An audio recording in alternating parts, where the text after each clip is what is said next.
Hai maya kita matang ngasih jono wa video ang pudun laksare ngasih kadi mathen sa na dru maya yang tabina segi mathen gi makai da sigek tam jare ko asige siga leijare alu khamin sibi yongchak uri iron mama leijare asige siga local yel thong mama leijare arge siga ko chik na bai da papal leijare adego di asigi ring finger ring sima leijare khoi gi uto mithai hai bodo dilkhus monkhus kai do siga leijare adege siga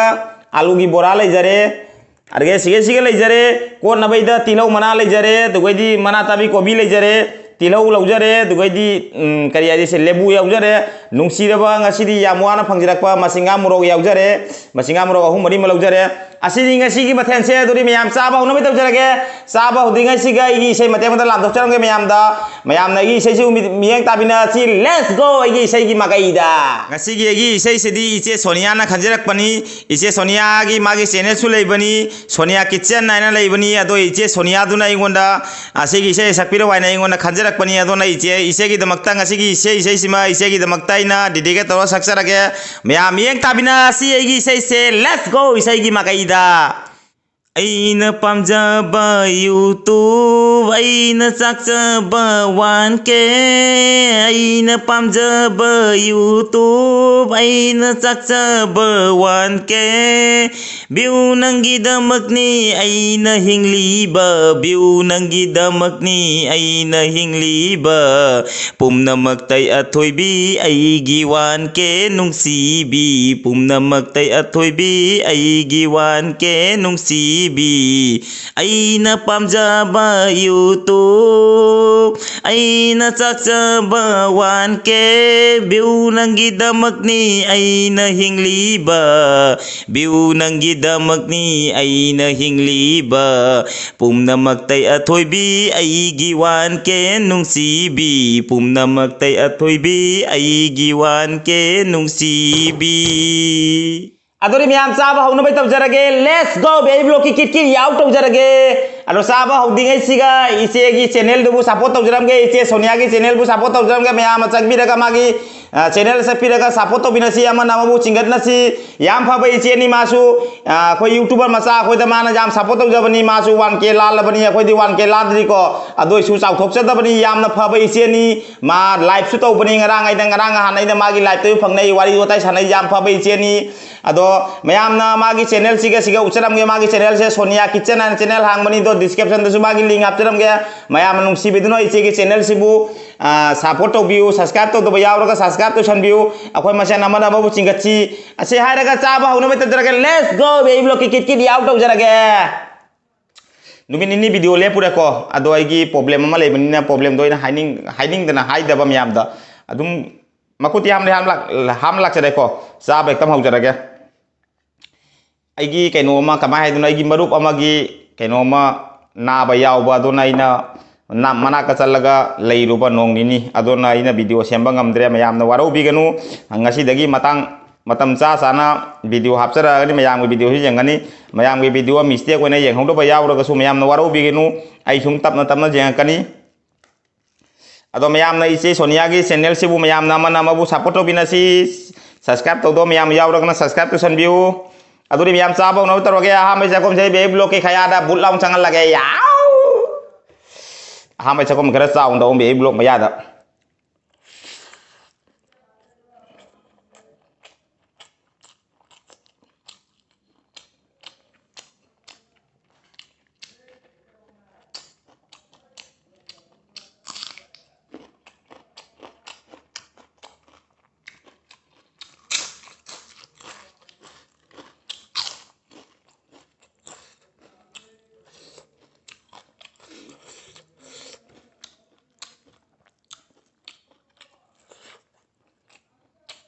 Jongkak maru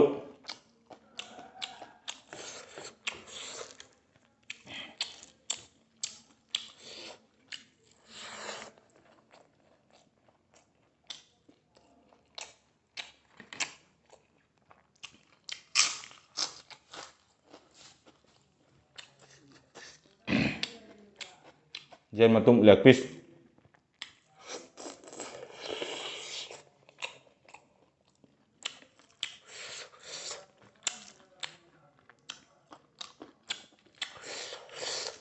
hảo đấy đồng giặc chứ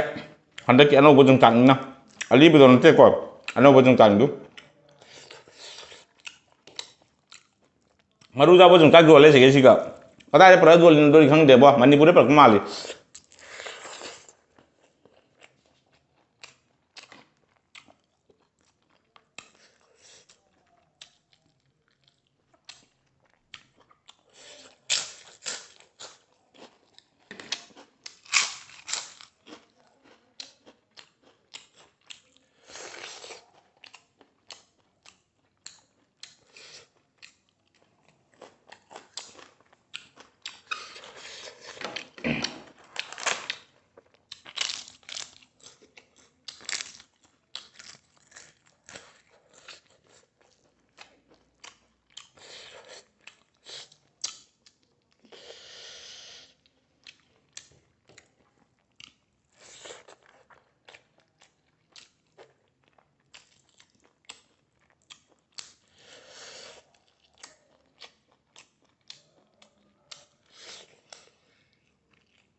Tilo mana saudara?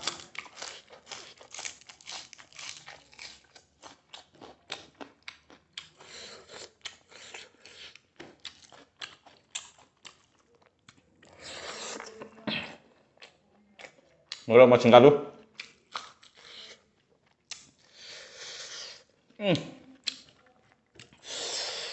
May bun kape.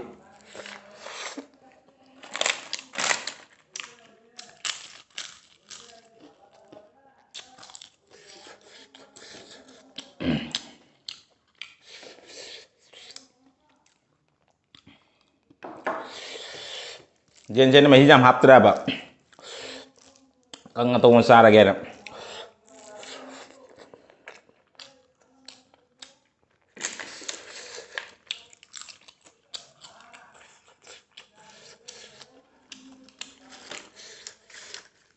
Son thang mà son luôn tài đi bộ. Program pick cái gì.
Hào đấy chúng ta hắn cái anâu chúng ta sẽ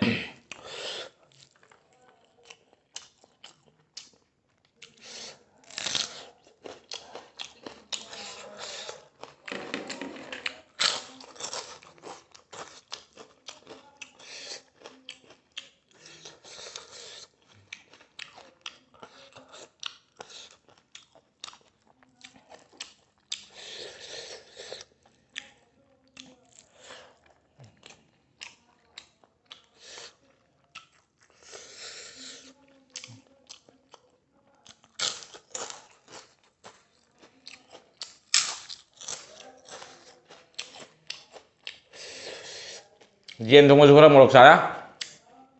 ꯏꯔꯣꯝꯕꯁꯨ ꯃꯩ ꯍꯧꯔꯦ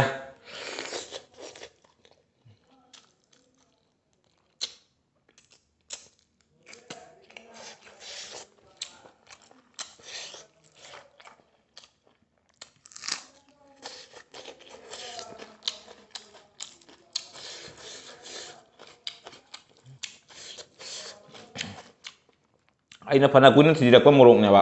ꯃꯁꯤꯡꯒꯥ ꯃꯣꯔꯣꯛꯁꯦ ꯌꯦꯟ ꯊꯣꯡꯕꯗꯁꯨ ꯍꯥꯞꯄꯦ ꯏꯔꯣꯝꯕꯗꯁꯨ ꯍꯥꯞꯄꯦ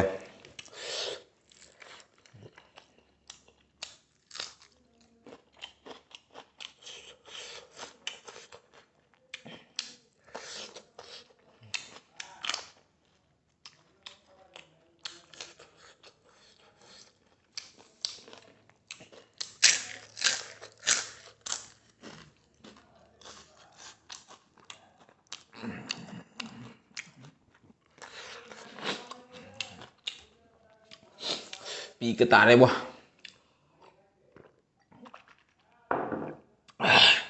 ꯐꯖꯅ ꯁꯥꯔꯦ ꯘꯤ ꯃꯣꯔꯣꯛꯅꯒ ꯖꯧꯔꯛꯏꯕꯣ ꯃꯁꯤꯡꯒꯥ ꯃꯣꯔꯣꯛꯁꯦ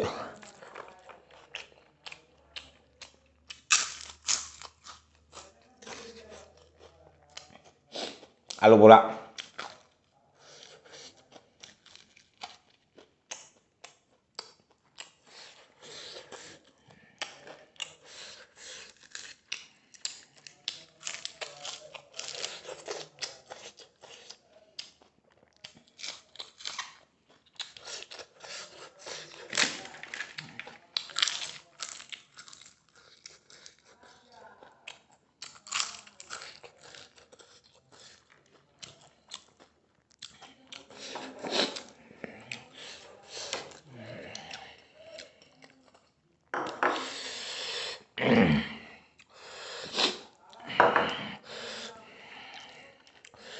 मोरक सासु महाउदी थाबा जादेबो मोरक खरा साबनासु महाउदी हेलिने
मैम तो चाबू लोन मतंग वीडियो लोलगे मोरक साब लोरे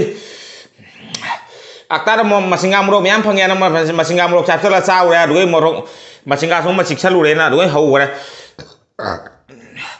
कोनब खर लेमोरे तीलो मोले मोरे मोरक मरी मंगा मोरक तीन खतंग पड़ंग खतंग चाखरे मोरक मैम पड़गा खतंग चाखरे सामंगी वांग गमद्रे अदुरे मैम मतंग वीडियो लोलगे